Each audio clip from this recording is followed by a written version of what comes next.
bukan hanya di sini aja kalau berbicara, tapi di rumah juga kalau ngomong nggak pernah namanya sepi lah, ramai terus. Tapi ketika Bapak keluar, itu buat kami rindu dengan anak-anak. Kok sepi rumah ini, biasanya ada yang ngomel, kok tiba-tiba nggak ada. Nah itu, jangan melihat kekurangan itu dari sesuatu yang menyebalkan, tapi itulah yang nantinya akan membuat suatu kerinduan. Terkadang kita melihat pernikahan sekarang 5 tahun, 6 tahun sudah agak bergelombang lah, kebanyakan itu. Dan kita melihat sendiri kayak ibu kita Bu Langki ini percontohan bagi kami lah, luar biasa itu. Ini bisa mempertahankan hubungan dibandingkan dengan anak-anak sekarang. Kita melihat pernikahan yang baru 5 tahun, 6 tahun sudah mulai goyang. Kenapa? Karena kita melihat kekurangan itu. Padahal kekurangan itulah yang membuat eratnya pernikahan kita. Nah, yang disampaikan saya memang rangkaian-rangkaian dari dinamika hubungan kami. Karena kita LDR berapa belas tahun?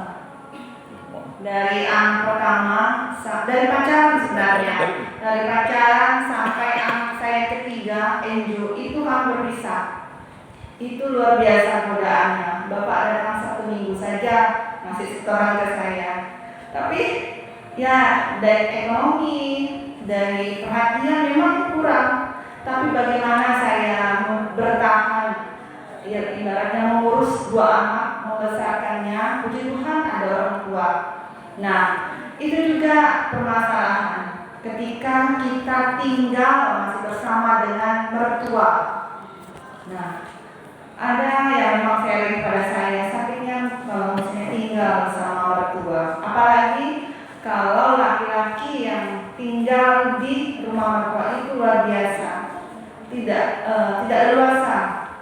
Nah, kita lihat sendiri, kalau menikah itu kita tidak bisa menikah antara dengan anaknya, tapi kan dengan keluarganya. Bagaimana kita menyesuaikan dengan orang tua? Karena mertua kita juga orang tua kita. Nah, kebalikannya, kalau yang perempuan tinggal di rumah mertua, nah itu biasanya kadang-kadang jadi permasalahan dalam rumah tangga. Tapi sebenarnya kalau kita bisa menyesuaikan diri kita, bisa memahami kedua orang tua kita, puji Tuhan akan terlewatkan. Baik, silakan Pak. Ya, di usia hampir 17 tahun ini, ya, kami kemarin merayakan usia anak kami yang pertama, ya, yang aktif di Dinas dan kami, ya. Dan saya ingat bahwa anak kami ini dulu dibaptis di gereja Bunda Maria di Lugu itu dengan perdebatan yang sengit untuk memilih nama baptis. Saya ingat Pastor Kapitan gitu. Dia memotong nama anak kami dan mengganti nama baptis anak kami. Ya. Lalu, iya, sekarang sudah 16 tahun, 7 April tiada terasa. Gitu. Jadi pertumbuhan cinta kami itu menuju cinta yang dewasa. Mungkin banyak yang berpikir kami tidak seperti anak-anak lain. Biasanya, makanya komunikasi dengan antar pasangan itu sebenarnya adalah komunikasi yang masing-masing punya ciri khas, ya. Mungkin kalau yang masih berpacaran sih mampulah berkomunikasi atau ada pihak ketiga yang membantu, ya, misalnya. Tapi jangan pihak ketiga dari orang yang memang menyenangi pasangan kita, memang kacau. Tapi kalau kita sudah masuk ke usia perkawinan, ya, menuju cinta dewasa ini, ya, kita sadar bahwa kita dipersatukan oleh anak. Jadi kita melihat anak kita, ya, sekarang sudah 16 tahun, ya, tiada terasa, ya, dengan tingkah polanya dan cerminan sifat kita memang betul-betul tercermin di anak kita. Dan akhirnya ya seperti itulah, ya. Lalu cinta dewasa semakin meninggalkan cinta romantis. Ya. Mungkin di usia kami merasakan yang sangat romantis itu waktu pacaran. Karena pacaran kan cukup LDR 3 tahun ya. Jadi saya 2 minggu sekali baru turun di Bengkayang karena wira swasta dulu. Saya belum PNS. Jadi kalau datang itu kan lumayan lah, ada hasil dari usaha ya. Jadi kalau kita jalan-jalan ke mall dulu, memang udah ada mall gitu ya. Jadi memang komunikasi milenial itu kita pasti akan jalan-jalan ke mall. Kalau sekarang kan mungkin bagi kita mall itu udah biasa ya. Tapi dulu kalau kita jalan-jalan itu cara yang termudah untuk meyakinkan orang tua itu adalah ke gereja. Jadi saya dari Batu Layang harus jemput istri saya ini ya, misa pertama itu. Jadi misa pertama di Stella Maris itu 6:30. Jadi saya berangkat dari rumah misalnya jam 6 sampai ke Jeruju balik lagi. Kan aneh. Kalau kita pikir-pikir itu kalau yang romantis itu apapun kita lalui memang. Ya, hujan badai. Bahkan kalau udah ngapel itu sampai jam 12, saya harus diusir gitu. Karena takut ada biasa antara Jeruju dengan Batu Layang itu kan jauh ya. Tapi karena saya pakai motor King itu tidak terasa. Pernah saya pakai motor King itu hanya 5 menit. Itu gara-gara cinta yang romantis. Ya. Kalau tidak percaya tanya istri saya. Karena dia telepon jam 6.15, tiba-tiba jam 6.20 udah sampai di Jeruju, ya kan? Udah itu bawa lagi ke Stella Maris untuk. Nah, satu hari itulah pacaran. Karena kan enak dicintai romantis. Dan orang tua dari istri saya ini ya udah memahami. Ya, anak butuh pacaran kan. Jadi satu hari yang hari Minggu tuh dari gereja kami pakai untuk pacaran kan. Jalan-jalan, sorenya baru diantar pulang. Di situ balik masih lagi pacaran di rumah kan. Karena ya maklum, LDR itu kita menikmati waktu bersama. Nah, ada gejolak emosi, passion, ya biasa. Ya. Dalam romantis itu. Kalau udah mulai tidak cocok, mulai ngambek ya kan? Bahkan pernah saya harus bayar telepon itu hampir 1 juta hanya untuk komunikasi gara-gara dia ngambek. Telepon tidak angkat, telepon tidak angkat. Lu kan tidak ada HP ya, pakai telepon rumah. Mau 1 juta saya bayar rekening, ya dari Bengkayang nelpon. Ya karena kalau tidak mungkin, kalau pakai HP nelpon pasti tidak diangkat. Tapi kalau telepon rumah kan berdering, ya kan? Kalau orang tua ngangkat dia takut gitu, jadi angkat. Kan? Tahu-tahu teleponnya membengkak 1 juta lebih, itu memecahkan rekor. Waktu saya harus bayar rekening telepon 1 juta lebih, demi hanya menyelesaikan persoalan. Nah itulah gaya-gaya milenial yang kami bangun, karena usia kami tidak terlalu jauh ya. Lalu ada emosi. Saya ingat kalau pas lagi marah, ya kan, kalau untuk meredakan supaya dia tidak ngambek, saya start motor saya agak laju, udah takut lah. Kalau udah mulai dia pegang, nah, enak nih. Ya. Lalu passion, ya passion. Jadi gaya pacaran dulu itu, ya mungkin sama sekali ya, tapi mungkin passionnya berbeda. Ya. Jadi ada tempat-tempat yang pasti kita kunjungi. Lalu cinta tidak lagi pandang sebagai sesuatu yang abstrak, tetapi semangat yang nampak bentuk tindakan yang sederhana. Jadi ketika kita memutuskan untuk menikah waktu itu, ya itu ada syarat dari mertua saya itu istri saya harus selesai S1. Syarat pendidikan. Jadi karena istri saya baru D3, saya sudah selesai S1. Jadi dia harus sudah selesai S1 baru boleh kawin. Syarat. Ya. Kalau belum selesai S1 dia bilang jangan. Tidak ada sih disuruh harus kerja tetap, syarat pendidikan. Dan memang syarat pendidikan itu akhirnya menentukan jalan hidup kita. Kalau kita terlalu emosi, SMA langsung mau kawin. Kalau SMA dulu, misalnya dulu kita pacarannya kelewat batas, lalu istri saya hamil duluan kan, pasti anak saya mungkin sudah usianya, bayangkan PDKT kemudian pacaran tunangan total 7 tahun. 7 kali anggaplah 1 tahun 6 kali itu udah anak saya udah 22 tahun.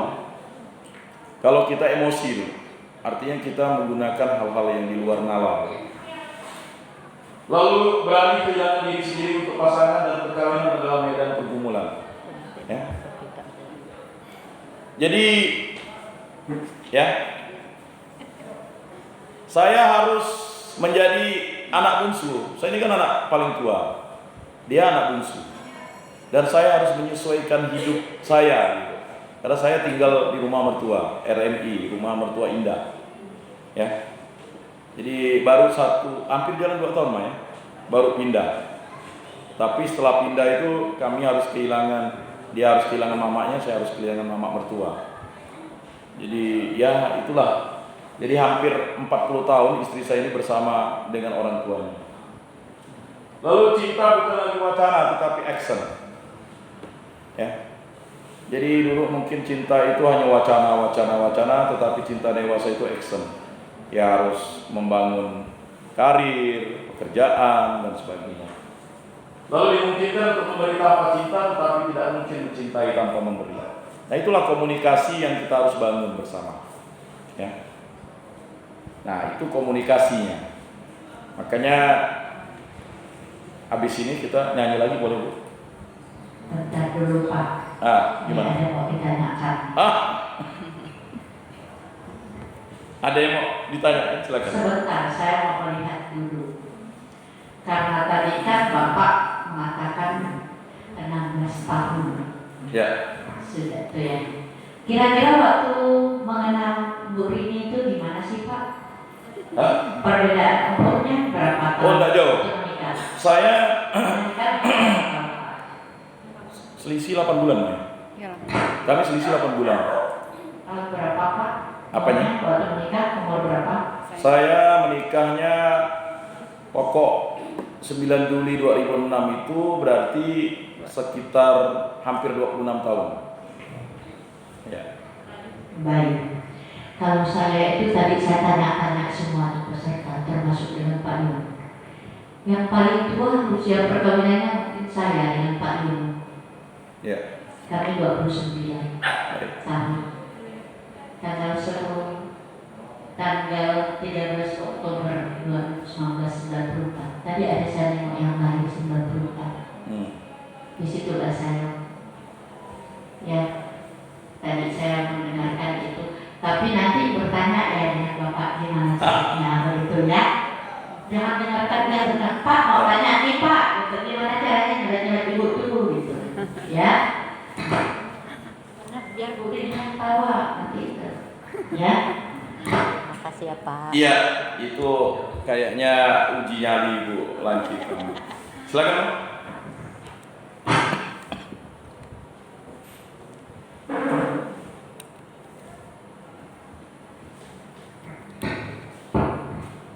Iya, makasih Pak ya. Sebenarnya hubungan satu keluarga itu yang terpenting itu komunikasi sebenarnya. Ketika komunikasi sudah tidak baik, nah itu yang agak bikin kita agak bimbang gitu. Nah, Pak Yan ini kan orangnya aktif sekali gitu, di masyarakat, baik waktu di Kuda juga aktif. Kalau saya ini dari SMA sudah kerja, saya tidak pernah nganggur. Jadi memang sampai sekarang Pak Yan ini lebih aktif. Kalau saya mengimbanginya agak kadang bisa, kadang tidak. Nah, ketika melanjutkan dari pembicaraan Pak Yan, ketika anak saya pertama lahir, saya punya rezeki. Itu betul kata orang, kalau rezeki anak itu pasti ada. Puji Tuhan saya keterima pegawai negeri. Padahal sudah 5 kali saya mencoba dapat anak pertama, saya terima pegawai negeri. Nah, lahirlah anak kedua. Puji Tuhan, Pak Yan yang diangkat dari tenaga honorer diangkat menjadi pegawai negeri. Dan di tahun 2016 rezeki saya lagi. Saya diangkat sebagai kasubag di Inspektorat Provinsi Kalimantan Barat. Ya, tapi nggak kalah. Kalau anak keempat kemungkinan bisa rezeki Pak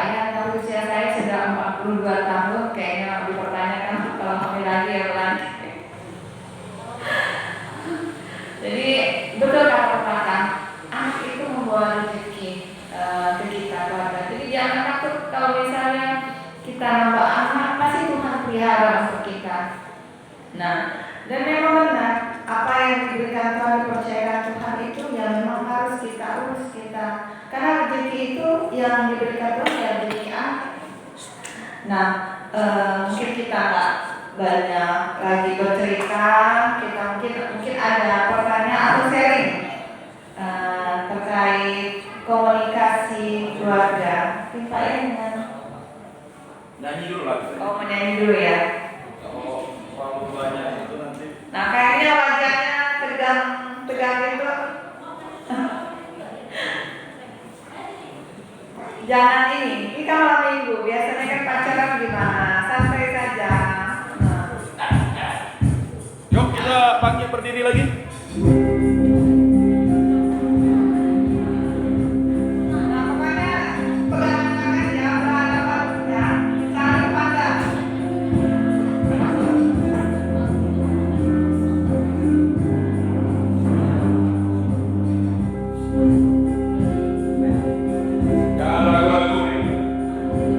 Kau begitu sempurna di mataku, kau begitu indah, kau membuat diriku akan selalu memujamu.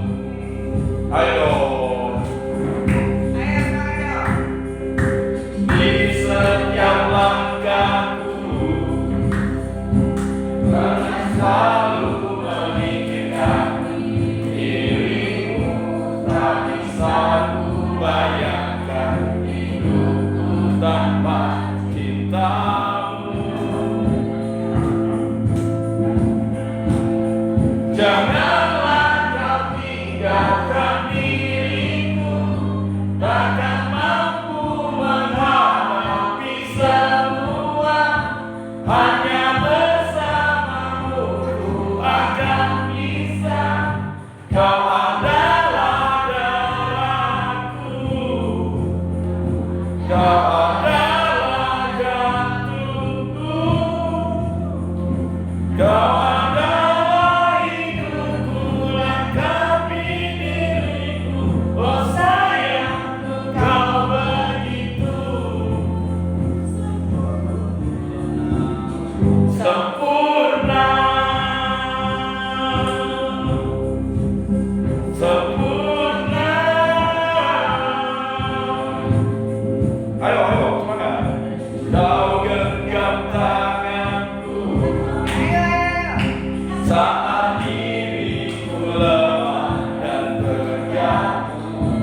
Kau bisikan kata dan hapus semua sesalku.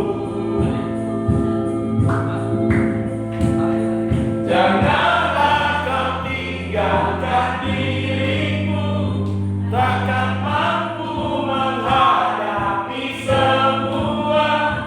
Hanya bersamamu ku akan bisa. Kau adalah darahku, kau adalah jantungku, kau adalah hidupku, lengkapi diriku. Oh sayangku, kau begitu sempurna, sempurna.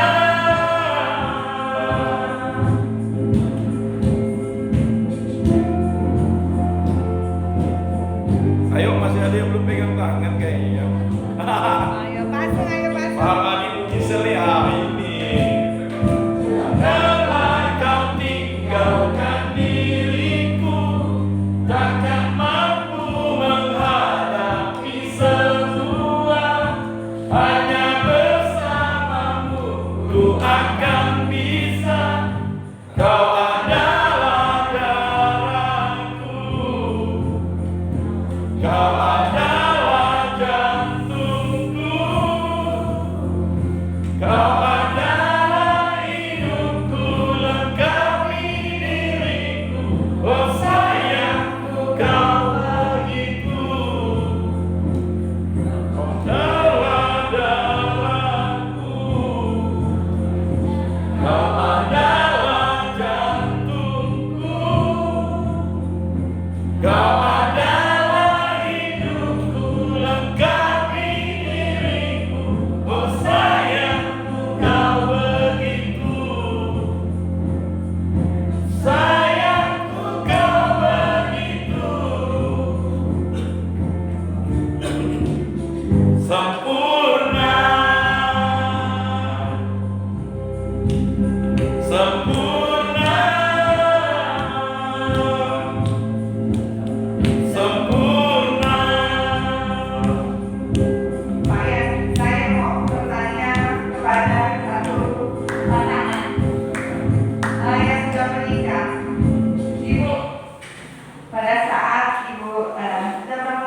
Silakan. Setelah menikah, Bapak sering nggak bilang, aku cinta sama kamu Bu pada saat pacaran? Kalau kan tidak ada pacarnya kan, kan tidak ada pacarnya, jadi kita itu langsung menikah. Kalau awal-awal masih ada lah ya. Tapi kalau sekarang kayaknya udah jarang. Sekarang lebih mementingkan anaknya. Yang ini yang belum nikah ya Bu ya? Itu Ini yang mana? Yang belum nikah mana? sudah, belum ya? Ya, nah ini bedakan antara yang pacaran yang telah menikah. Ini pacarnya sering nggak bilang, aku cinta sama kamu, aku sayang sama kamu. Sering nggak? Ya. I love you gitu. Tidak pernah. Ini jarang. Oh, jarang juga lagi. Silakan Mah. Ditanya Mah. Sering nggak bicara, aku sayang sama kamu Mah? Ini dah kawin ya? Ah. Sering nggak seperti pacaran tuh? Oh, masih. Jadi panggilannya mama atau sayang, cinta. Oh, sayang. Sampai sekarang. Oh, panggilannya sayang ya. Luar biasa. Tepuk tangan dulu untuk semua. Oke, baik. Karena tadi kita pancing, jadi akhirnya dia memancing juga. Oke, baik. Terima kasih Pak Ian dengan Ibu sebentar. Kita masih ada waktu sharing. Iya.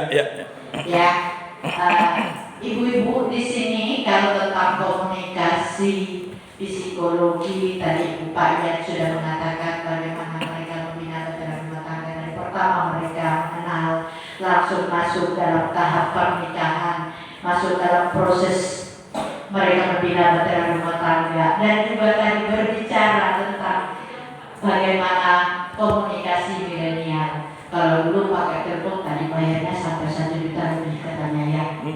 Di situ bagaimana mengelola keuangan sudah juga terjawab di situ.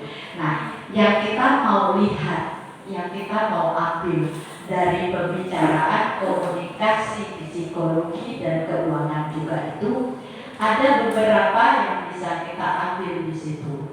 Dimana kalau boleh saya bertanya sebentar ya. Tadi dari lagu yang Bapak sampaikan dengan pembicaraan tadi, kira-kira yang bisa diambil itu apa ya Pak?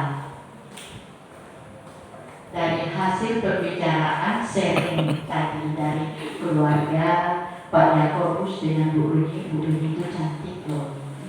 Jadi kalau Pak Yakobus itu memang humoris ya. Jadi tadi yang disampaikan mereka itu kan ada beberapa. Jadi kira-kira yang bisa diambil atau dipetik dari itu kira-kira menurut Pak apa? Supaya nanti ditranslate dalam keluarga.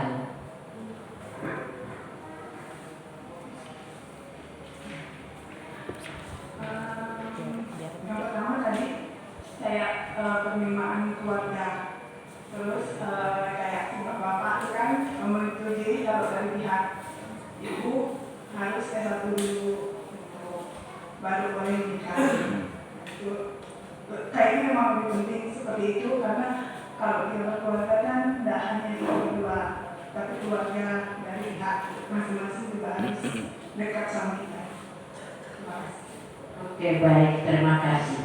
Berarti perkawinan tadi perkawinan itu bukan hanya untuk satu dan dua, hanya kita berdua, Ya. tetapi dengan keluarga. Betul Sekali ya. Jadi harapan kita pada malam hari ini apa yang disampaikan oleh beliau menjadi acuan kita di dalam membina bahtera rumah tangga. Karena kamu bukan hanya mau dengan anakku loh, ya kan? Jadi mama dia adalah mama kita adalah mama dia. Seperti itu. Berbeda suku perkawinan, kalau saya berbeda. Saya sukunya suami saya orang Tionghoa, Chinese. Makanya tadi kalau kita mau lihat, suami saya tidak pernah kelihatan dia di Taiwan. Saya kan. Suami saya ikut kalau yang begini kok gini. Beliau lebih suka mencari dengan bisnisnya. Jadi yang banyaknya sebenarnya satu salah oleh pastor. Saya dituduh jadi sebenarnya, tapi itu ujian. Nah, ujian. Saya bisa hadir di sini juga ya karena beliau itu juga karena ketua DPP-nya. Oke, masih satu pertanyaan. Boleh ya Pak Yani? Boleh, silakan. Lanjut. Pak Yani, Ya. kita mau tanya dengan Pak Yani. Bagaimana sih trik Pak Yani waktu itu kan Pak Yani pernah berpisah karena tugas. Ya. Mencari sesuap nasi. Ya, mencari boleh dikatakan untuk memenuhi kebutuhan hidupnya. Ya.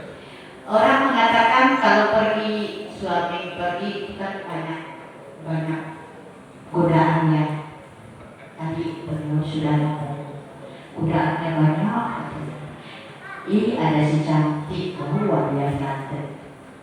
Itu apa sih triknya Pak? Sehingga masih bisa bertahan. Pada umur 16 tahun apalagi ini kan baru-baru nikah ya. Kok bisa gitu? Apa sih resepnya Pak? Saya satu, saya hanya bersandar pada kehendak Allah. Nah, itu. Memang saya baru sadar kalau memang ketika saya sudah menikah usia 10 tahun, baru saya sadar kalau ada orang-orang yang sebenarnya mau dengan saya di bingkayang itu.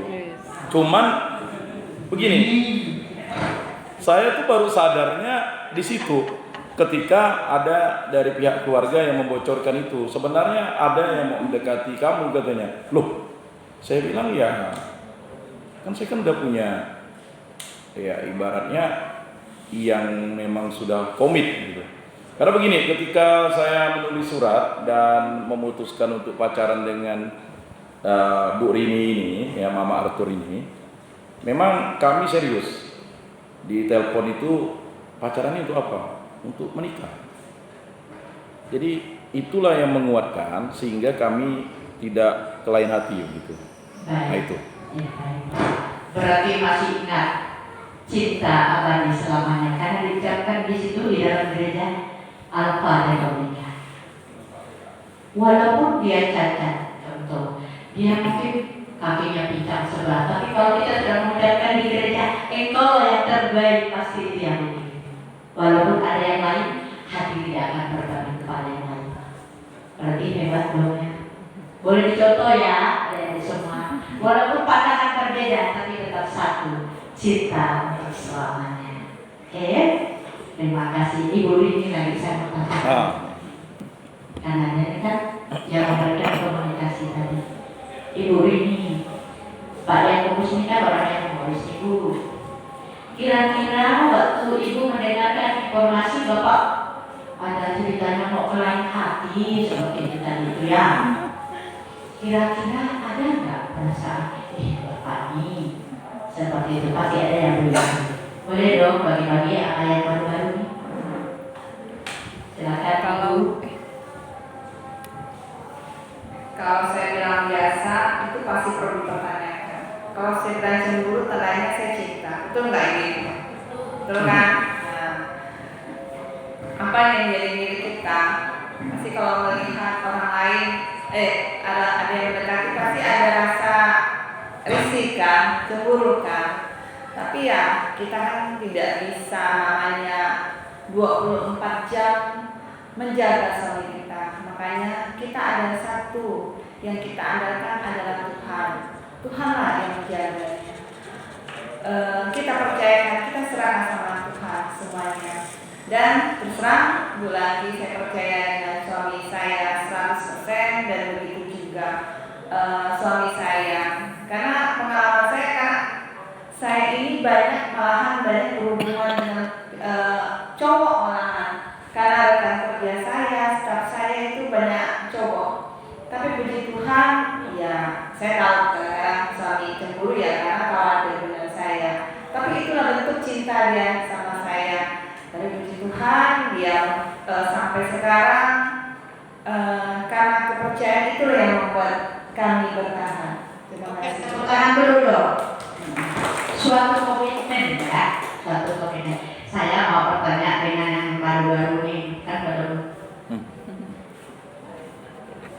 Baik, saya tanya dulu kan ada dari Tiongkok kan. Suami saya tadi dari Taiwan ada di sini. Ini kan kalau hati itu dengannya gimana ceritanya?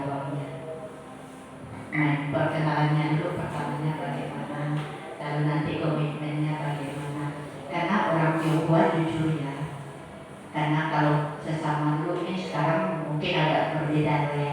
Tapi kalau yang namanya menikah orang Tionghoa sesama dengan itu, kalau anaknya masuk dibawa oleh laki-laki, itu dia akan menjadi miliknya ibunya laki-laki, ya, karena dia adalah cucu dalam yang menjadi pewaris seperti itu. Itu ajaran punya Tionghoa ya, karena saya laki-laki itu jadi anak saya cucu dalam, ada sudah cucu keluar begitu. Jadi aki itu momennya bagaimana? Apakah nanti ada ekonomi, terutama ada keuangan ya tidak?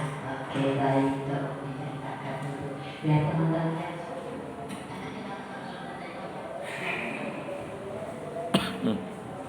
Oke, kalau dari saya mungkin pertemuan saya dengan calon saya ini kami itu dosen dan mahasiswa.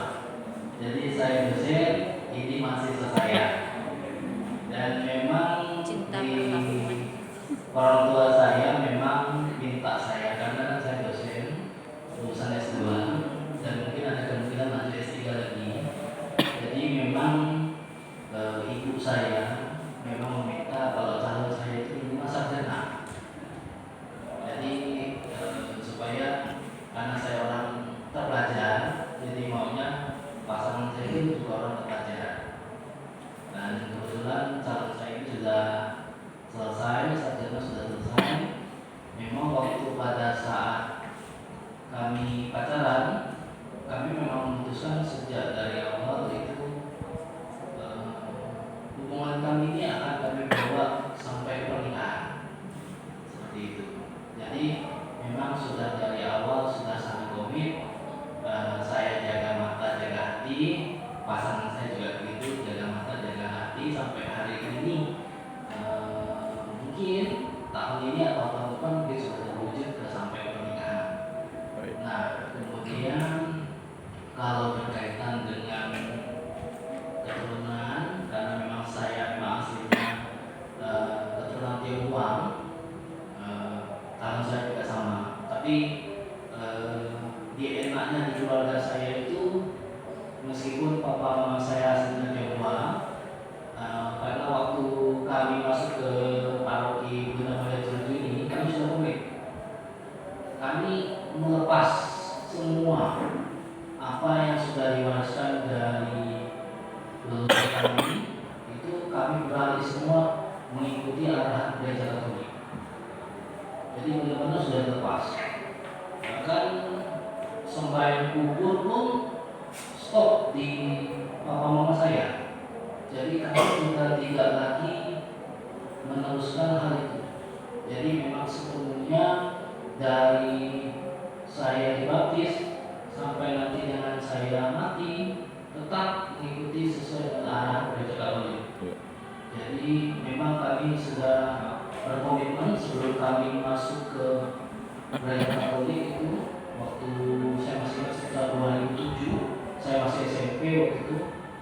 Papa saya yang tiba-tiba baru pulang dari Ketapang karena bekerja, terus mengumpulkan kami semua satu keluarga untuk membahas hal ini. Mungkin nggak tahu papa saya mungkin dapat hidayah dari tempat lain, jadi seperti itu. Karena kan memang papa saya orangnya jauh, karena kerjanya kalau setahun mungkin pulang 1 atau 2 kali dalam 1 tahun. Pernah pulangnya itu 1 kali dalam 5 tahun terakhir. Wah, karena memang papa saya itu kerjanya kapten kapal, jadi memang sebenarnya nggak pernah ada di rumah, baru pensiun ini saja seringnya di rumah. Nggak tahu kenapa tiba-tiba pulang ke Ketapang kerja, tiba-tiba punya pemikiran seperti itu. Kami menghormati dari abang saya, adik saya, ibu saya, hanya menghormati apa yang disampaikan oleh bapak saya. Jadi kalau kami di keluarga kami itu sebenarnya sudah tidak lagi ada memandang harus mengikuti keinginan dari bapak saya ataupun mengikuti kami sih. Kalau saya yang membangun batara rumah tangga, saya lebih suka independen. Apa yang baik